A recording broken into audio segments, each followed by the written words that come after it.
I need you to listen to what God just said to me. I was calling him up again to complain about how tired I was of my finances being up and being down. And before I could even finish talking, he interrupted me and he said, "Can I ask you something?" I said, "Well, of course, God."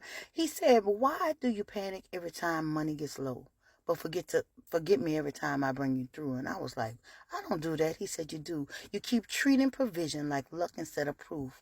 I said, "Ooh." He said, "Didn't I make a way before?" I said, "You did." He said, "Didn't bills get paid before?" I said, "They did." "Didn't food show up before?" "Yes, God." "Didn't doors open before?" I said, "Yeah." "So why do you keep acting like this current season is bigger than me?" I said, "God, I'm just tired." And he said, "No, you're fearful. You have more faith in your paycheck disappearing than in my ability to provide." And that thing hit me hard. And then he said, "You keep checking your bank account more than you check in with me."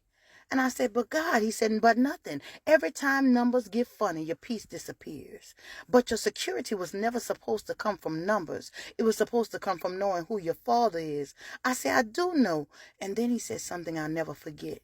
He said, "Listen, if I can feed birds that don't work jobs, take care of flowers that don't pay bills, and sustain the earth itself, what makes you think I forgot about you?" Tears instantly filled my eyes, and I said, "God, I'm sorry." He said, "You keep asking for overflow while speaking lack over everything." He said, I said, "How do I do that?" He said, "Because you're calling yourself broke every 5 minutes. Stop talking defeat. Stop expecting disaster. Your words have been agreeing with fear more than faith." And I said, "I'm sorry, God." Then before he hung up, he said, "Let me tell you, you're not struggling because I abandoned you. You're in a season where I'm teaching you to trust me beyond what you can calculate." I said, "I believe that, God." And then he said, "Oh, and one more thing. Stop stressing over what I already promised to supply. If I said it, it's done."